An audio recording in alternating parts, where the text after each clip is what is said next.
మీకు వచ్చిన మార్క్స్ని బేస్ చేసుకొని డైరెక్ట్గా జాబ్ అయితే యూజ్ అయింది. ఖచ్చితంగా మీకు కూడా యూజ్ అవుతుంది. ఈ వీడియో కింద డిస్క్రిప్షన్ లింక్ ఉంటుంది, ఒకసారి చెక్ చేసుకోండి సార్.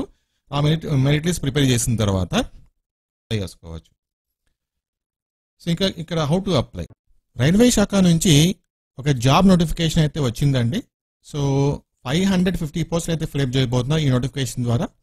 ఒకవేళ మీరు రైల్వే డిపార్ట్మెంట్ జాబ్స్ కోసం ట్రై చేస్తుంటే ఇది ఒక మంచి ఛాన్స్ అని చెప్పుకోవచ్చు. సో అసలు మిస్ కాకుండా వీడియోని పూర్తిగా చూసి వెంటనే అప్లై చేసుకోండి. సో ఇంకొక ఇంట్రెస్టింగ్ పాయింట్ ఏంటంటే ఈ జాబ్స్కి ఎటువంటి ఎగ్జామ్ అయితే కండక్ట్ చేయరు. జస్ట్ మీకు వచ్చిన మార్క్స్ని బేస్ చేసుకొని డైరెక్ట్గా జాబ్ అయితే ఇస్తారు. సో మీరు ఇలా అప్లై చేసుకుంటే అలా మీకు జాబ్ రావడానికి ఛాన్స్ అయితే ఉంటుంది కాబట్టి అప్లై చేసుకోండి. నేను ఈ వీడియోలో మీకు ఈ జాబ్ నోటిఫికేషన్ గురించి కంప్లీట్గా డీటెయిల్స్ ఎక్స్ప్లెయిన్ చేస్తాను. లైక్ నేను చెప్పాను కదా మీకు 550 పోస్టులు ఉన్నాయని చెప్పేసి, అందులో అన్రిజర్వ్డ్ కింద ఎన్ని ఉన్నాయి, ఎస్సీకి ఎన్ని ఉన్నాయి, ఎస్టీకి ఎన్ని ఉన్నాయి, మనం ఎలా అప్లై చేసుకోవాలి, ఎప్పటిలోపల అప్లై చేసుకోవాలి, అప్లై చేసుకుంటే ఏమన్నా ఫీజు కట్టాలా వద్దా, ఈ విధంగా కంప్లీట్గా మీకు నోటిఫికేషన్ గురించి ఎక్స్ప్లెయిన్ చేస్తాను పాయింట్ టు పాయింట్. ఓకేనా. అలాగే ఇంకా ఫ్యూచర్లో మీకు రైల్వే డిపార్ట్మెంట్ జాబ్స్ గురించి ఎప్పటికప్పుడు తెలుసుకోవాలి, ఎప్పటికప్పుడు మనం అప్లై చేసుకోవాలనుకుంటే కనుక మన ఛానల్ తప్పకుండా సబ్స్క్రైబ్ చేసుకోండి. ఒక్క రోజులో 3500 రూపీస్ నేను సంపాదించాను అండి. సో నేను జస్ట్ ఒక మొబైల్ అలాగే ఇంటర్నెట్ కనెక్షన్, సో ఇంటర్నెట్ మొబైల్తో నేను 3500 రూపీస్ అయితే సంపాదించాను. ఎలా సంపాదించానని చెప్పేసి నేను స్టెప్ బై స్టెప్ ప్రాసెస్ చేస్తూ ఒక వీడియో చేశాను. ఆ వీడియో చాలా మందికి యూజ్ అయింది. ఖచ్చితంగా మీకు కూడా యూజ్ అవుతుంది. ఈ వీడియో కింద డిస్క్రిప్షన్ లింక్ ఉంటుంది, ఒకసారి చెక్ చేసుకోండి. చూడండి, ఇది రైల్వే డిపార్ట్మెంట్ నుంచి మనకు వచ్చిన జాబ్ నోటిఫికేషన్ అనమాట. నెక్స్ట్ మంత్ 9th వరకు టైం ఇచ్చారు. నెక్స్ట్ మంత్ 9th వరకు మనం అప్లై చేసుకోవచ్చు. చూడండి ఇక్కడ 9/4/2024. ఓకేనా.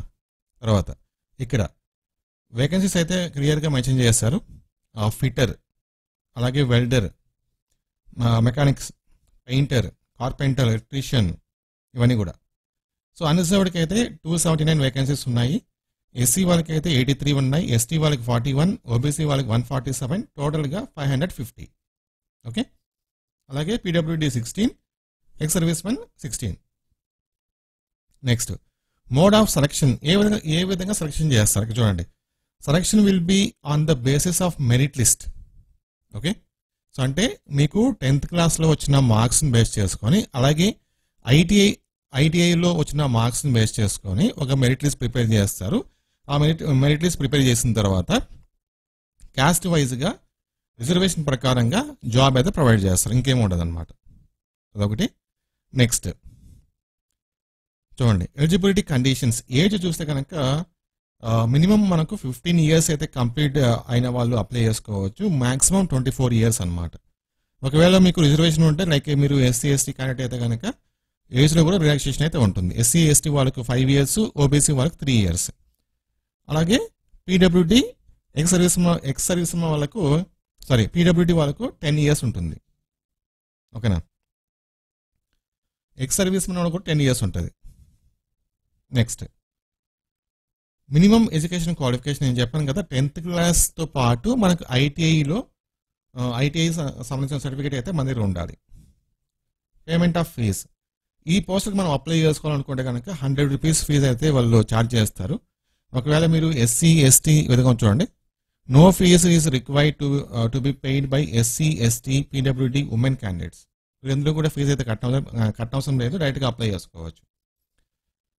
సో ఇంకా ఇక్కడ how to apply. Candidates are required to apply online by visiting. ఇక్కడ ఒక వెబ్సైట్ మెన్షన్ చేశారు కదా, ఈ వెబ్సైట్ నుంచి మనము ఆన్లైన్ ద్వారా మనం అప్లై చేసుకోవాల్సి వస్తుంది. అప్లై చేసుకునేటప్పుడు మీరు రెడీగా మీ దగ్గర మొబైల్ నెంబర్ ఉండాలి, ఈమెయిల్ ఐడి ఉండాలి, దాంతోపాటు మీ ఫోటో, మీ సిగ్నేచరు, మీ ఎడ్యుకేషన్ క్వాలిఫికేషన్ సంబంధించి సర్టిఫికేట్స్ అనమాట. అవన్నీ రెడీగా పెట్టుకొని మనం అప్లై చేసుకోవాలి. ఓకే. అప్లై చేసుకోవడానికి నెక్స్ట్ మంత్ 9th వరకు టైం ఉంది. తర్వాత శాలరీ గురించి చూస్తే కనుక అంటే టైం టు టైం శాలరీ గురించి చూస్తే రూల్స్ ప్రకారంగా ఇవన్నీ కూడా నేను జాబ్స్ చెప్పాను కదా 550 జాబ్స్ అని, ఇవన్నీ కూడా అప్రెంటిస్ జాబ్స్ అనమాట. సో అప్రెంటిస్ జాబ్స్కి ఎంత ఏదో శాలరీ ఇస్తారో అంతే ఇస్తారు. ఇక్కడ క్లియర్గా మనకేం మెన్షన్ చేయలేదు.